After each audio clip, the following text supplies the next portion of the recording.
Lil Snupe, born at Darren Rawls in Jonesboro, Louisiana, to a single mother and a father who was in and out of prison. That will lead Lil Snupe and his mother to develop a really close relationship.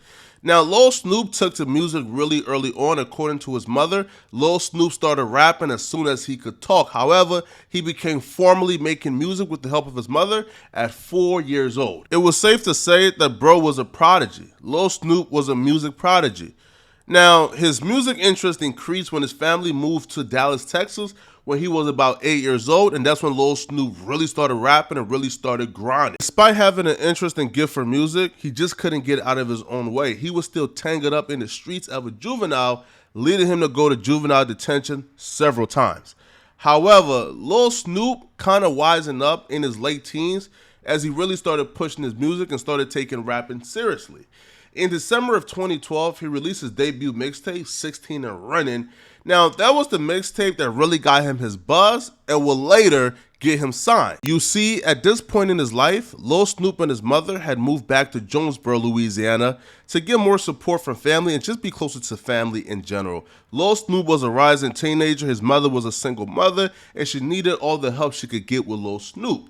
While in Jonesboro, Lil Snupe was heating up in the streets of Jonesboro. He was a local rapper. He was known at that particular time. However, his career hadn't taken off. All of that would change in late 2012 when Lil Snupe will go to Grambling State University to meet Meek Mill. Meek Mill had a performance at Grambling State. Lil Snupe waited for Meek Mills and his entourage to come outside. While they were parked in the van, Lil Snupe, at the age of 17 years old, went up to Meek Mill's van, knocked on the door, and handed them his mixtape 16 and Running. Now, Lil Snupe didn't think too much of this, and he just walked off, gave him his number, and walked off, didn't know how things would play out. Meek Mill and his crew pulled off and was actually giving Lil Snupe mixtape a chance. They said, you know what, bruh, we don't got nothing better to do. Let's give Lil Bro a chance. So they put on Lil Snupe mixtape, and within an hour of listening to the mixtape, Meek Mill said he never heard nothing like Lil Snupe. Lil Snupe, according to Meek Mill, was a southern rapper with the East Coast flow and pain, and he was mesmerized and captivated by the vulnerability, about the rawness of Lil Snupe's music. So Meek Mills gave Lil Snupe a call within an hour of hearing his mixtape and said, yo, I want to sign you to Dreamchasers, which is Meek Mill's label. I want to change your life. Lil Snupe at the time was only 17 years old, so when Meek Mill told Lil Snupe to come to Philadelphia to kick it with them, Lil Snupe needed the permission from his mother. So Lil Snupe's mother asked to speak to Meek Mills. They hopped on the phone, and the first thing that Lil Snupe's mother told Meek Mill was, yo, Lil Snupe needs positive role models in his life. He don't have his father in his life. His father's currently in prison. If you're going to be a positive role model to my son, you have my blessings that he'll be able to come to Philadelphia. So after the conversation, Lil Snupe actually paid his own way to Philadelphia. He took the Greyhound up to Philadelphia to meet with Meek Mill. Now, apparently when Lil Snupe got to Philadelphia, Meek Mills put him in a Wraith, and that was his first time in an exotic car. And while driving around Philadelphia for about 10 or 15 minutes, Lil Snupe actually said in a popular freestyle that Meek Mills turned to him and said, yo, I'm going to change your life, Snoop. I'm going to change your life. When Lil Snupe and Meek Mills first connected, Meek Mill treated Lil Snupe like his prized possession. He took him everywhere. Meek Mill had Lil Snupe rap for anybody he could find willing to listen to Lil Snupe freestyle. Meek Mills was so proud of Lil Snupe and confident in Lil Snupe's ability. Now, the prime example of this, or the epitome of this, is when Meek Mill and Deshaun Jackson got into a heated argument in Philadelphia over who has signed the hottest artist. Deshaun Jackson has signed his artist called Retro. Meek Mills has signed Lil Snupe. So after minutes of arguing about which artist was hotter, they agreed that they were both going to put up $10,000 each, and Lil Snupe was going to battle Retro in a 3-round battle judged by T.I. and other rappers. Now, after 3 rounds, Lil Snupe absolutely slaughtered Retro, won $10K from Meek Mill. That video went absolutely viral. Today, the video got about 14 million views, and that video really solidified Lil Snupe. But after months of just outright freestyling for anybody willing to listen, it was time for Lil Snupe to release music. After months of freestyle battles going viral, freestyle videos going viral, going to radio stations and freestyle and that going viral, Lil Snupe finally released his second mixtape, Real Ninja in Charge, or RNIC, which was released in April of 2013. Now, the hit single from this mixtape was Mellow. The song Mellow garnered over 2 million views within the first week of being released, and it looked like Lil Snupe had a hit on his hand, or at least a song that was gonna make him his own man and take him from under the shadows of Meek Mill and have him stand on his own as a legit artist. Now, another single that popped off was Nobody, which earned millions of views as well within the first weeks of being released. Now, after Lil Snupe dropped the mixtape RNIC, Lil Snupe went back to his hometown for the wind down and rest and vacation, just to be around his friends and family after being on the road with the Dreamchasers for months. So Lil Snupe dropped the mixtape in April, went back to his hometown and started chilling with his friend Edric Stewart, aka Lil E, who was also an up-and-coming rapper in Louisiana as well. That was his right-hand man, ride or die. They were seen everywhere together. So on June 19th of 2013, Lil Snupe and Lil E was hanging out per usual and just chilling. Now, apparently while they was chilling, Lil Snupe told Lil E, yo, let's go to my man's crib, Tony. Now, Tony Holden was a lot older than Lil E and Lil Snupe. Tony Holden was in his mid-30s, while Lil Snupe and Lil E were both early teenagers, right? They was about 18 and 19 years old. Now, Tony Holden was the lean supplier for Lil Snupe. Lil Snupe was an avid lean drinker. He loved his lean. He spent a lot of money on lean, and Tony Holden was his supplier. So Tony Holden apparently told Lil Snupe and them to come over. He got some lean for him. Lil Snupe and Lil E went to Tony Holden crib to get the lean. While there, they was playing video games, and a wager got proposed. So Lil Snupe and Tony Holden played NBA 2K for a little bit of money, bro. And apparently Lil Snupe spanked that boy, man. He absolutely spanked him. Now, you know how ninjas get, man. And now, it's undisclosed how much money Lil Snupe took from Tony Holden, but y'all know how ninjas get, man. They do a little bit of money, and they trying to, pull all type of tricks and gadgets out the bag, bro. So Lil Snupe eventually just left the crib with Lil E after whooping Tony Holden for a little bit of cash. But apparently Tony Holden was still upset. So Tony Holden called Lil Snupe and Lil E back to the crib for more lean later that night. But at this time, it was in the early mornings of the 20th of June.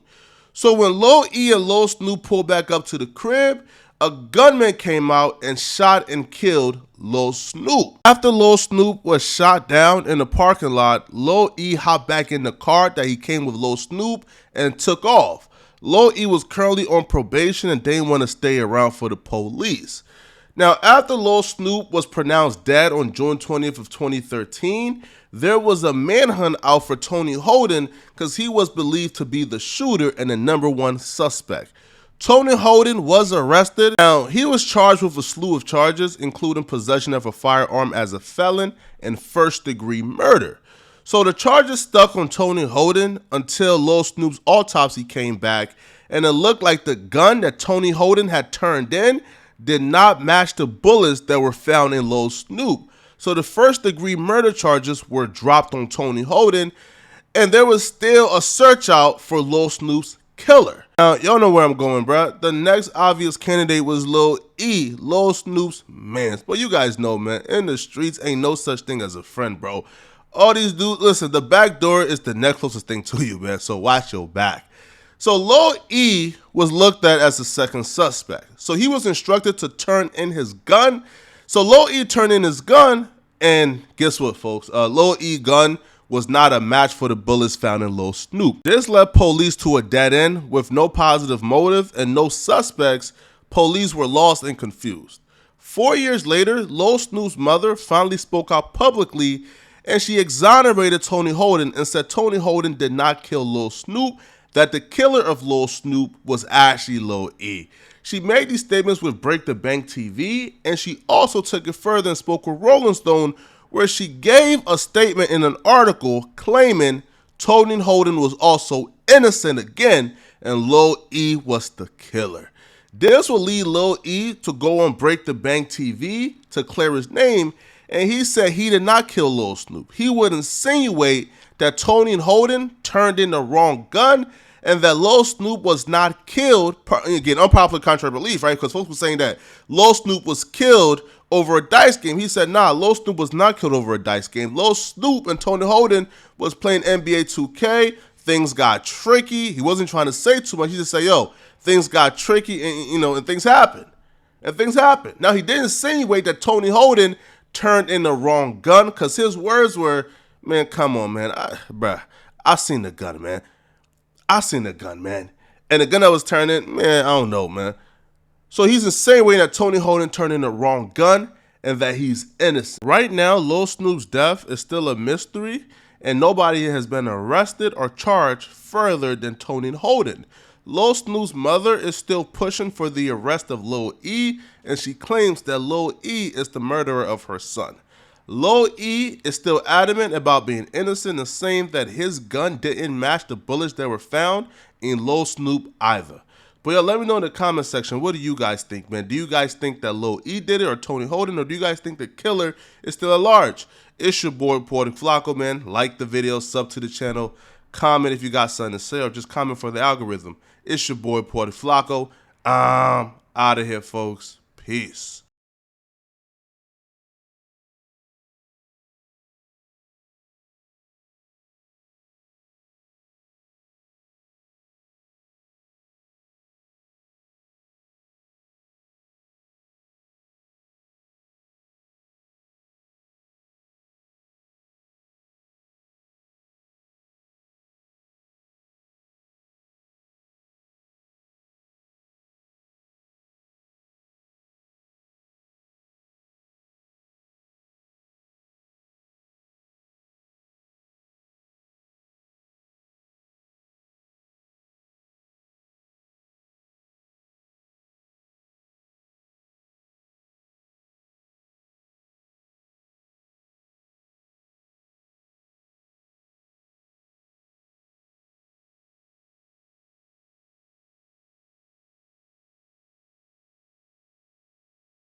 This led police to a dead end with no positive motive and no suspects. Police were lost and confused. 4 years later, Lil Snupe's mother finally spoke out publicly, and she exonerated Tony Holden and said Tony Holden did not kill Lil Snupe, that the killer of Lil Snupe was actually Lil E. She made these statements with Break the Bank TV, and she also took it further and spoke with Rolling Stone, where she gave a statement in an article claiming Tony Holden was also innocent again, and Lil E was the killer.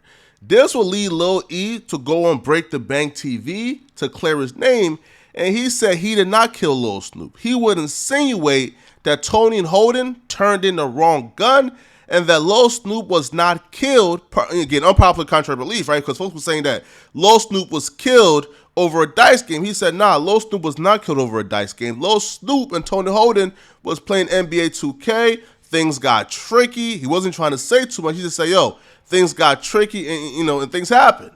And things happened. Now, he didn't insinuate that Tony Holden turned in the wrong gun because his words were, man, come on, man. I seen the gun, man. I seen the gun, man. And the gun that was turning, man, I don't know, man. So he's insinuating that Tony Holden turned in the wrong gun and that he's innocent. He claims that he still hangs out with Lil Snupe friends that Lil Snupe introduced him to. He still gets loved. He's absolutely innocent. He claims that he still hangs out with Lil Snupe friends that Lil Snupe introduced him to. He still gets loved. He's absolutely innocent.